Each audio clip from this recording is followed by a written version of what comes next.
Magandang araw po mga ka-ARP.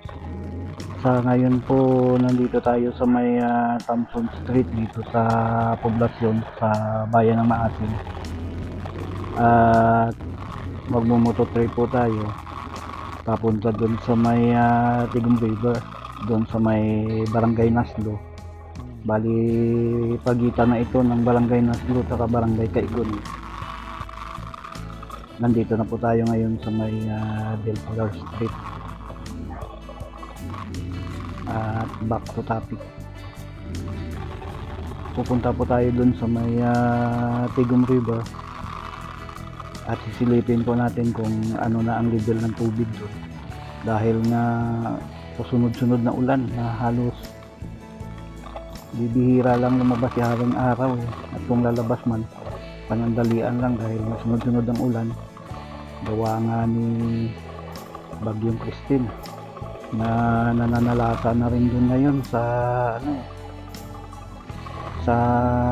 Luzon, lalo na sa mga area ng Bicol at Calabarzon. Kawawa naman po sila dun, nakakaawa talaga sila, mga naranasan nila ang lalim ng baha dun. Nandito na po tayo sa may Baclayan, nasakupan ko ng Barangay Naslo At papalapit na po tayo sa may harapan ng Maasin Catholic Cemetery. At pagdating dito sa may intersection, bali kakaliwa na po tayo patumbok sa may Tigum River. Yan, kakaliwa na po tayo.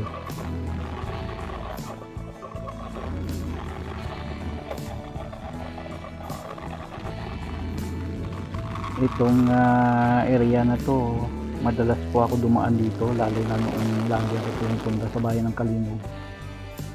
Dito na ako dumadaan kasi pinaka shortcut ito papuntang bayan ng Haniway.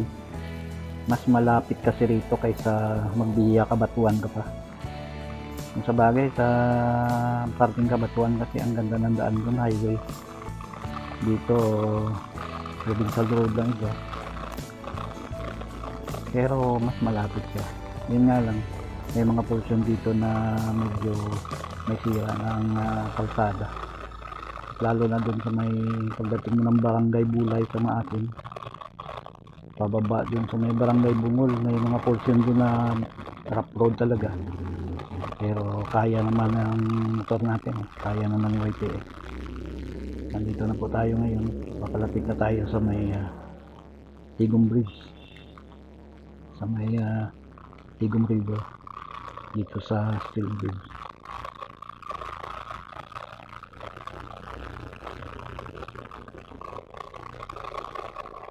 Itong bandang kaliwa natin, yung may intersection na yan yung Riverside Resort Inland Resort, Riverside Inland Resort. Pupunta tayo. Yan po, nandito na tayo sa may Steel Bridge dito sa Tigum River. Silipin na natin ang level ng tubig dito.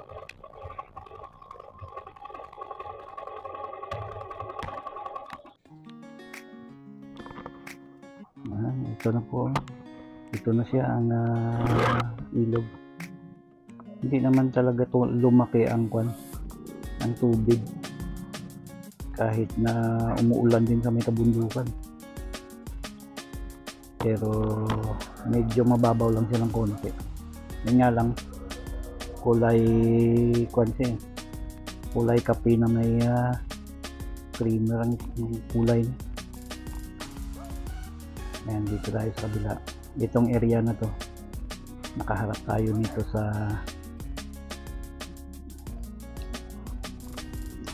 south ba to?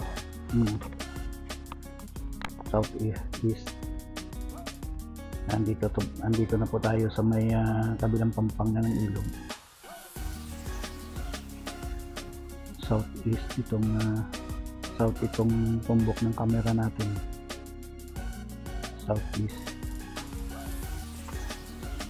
At itong sa kabila naman, ito yung west, ang kabundukan ng Maasin. Halos di mo siya makita dahil sa kapal ng mga ulap, dahil na paulan-ulan. Isilipin natin dito itong ginawang diki.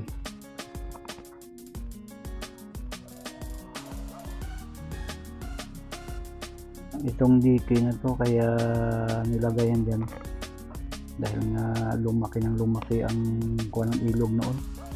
Nilamo ng ilog ang katubuhan, ang tubuhan.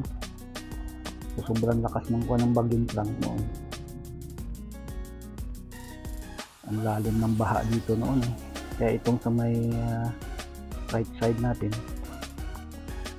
yan yung dating na ano ng ilog, nalamo na ng ilog ang parte ng lupa. Tubuhan itong right side natin. Yan. Ang lalim na kuwan talaga dyan ng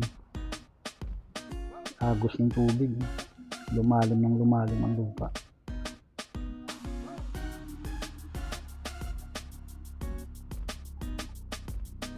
Nagawak yung pala rito.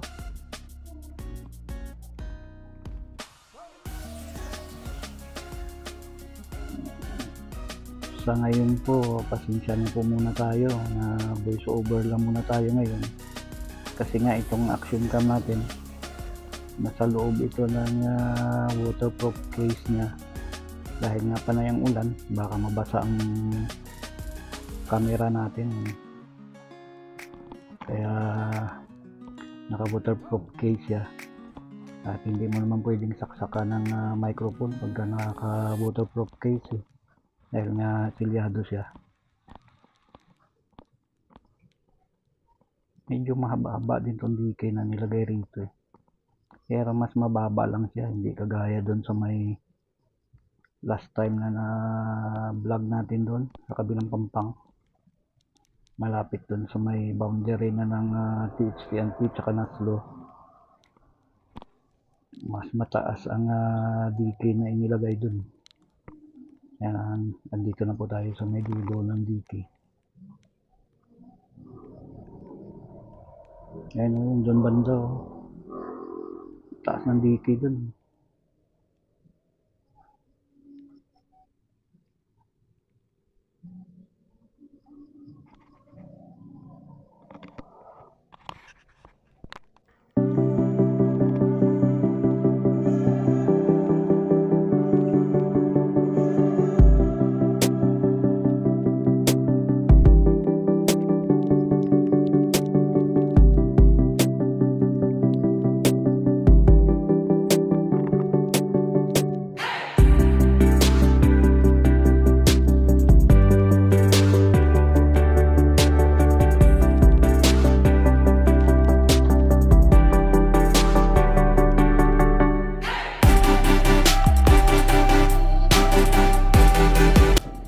Kaharap po tayo sa may west part, nakaharap tayo sa may kabundukan. Sinisum po natin ang cam natin at yung gulod na yan na natatanong natin, yung area ng barangay Tubang kung saan nakatayo dun ang transmitter ng Globe. At ito naman ang barangay Naslo kung saan tayo nag-vlog noon.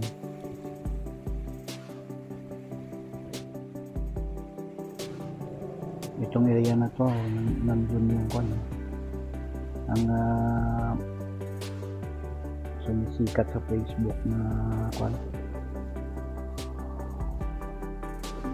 na restaurant resort matawag yan. Nalagang dinadayo ng mga vlogger.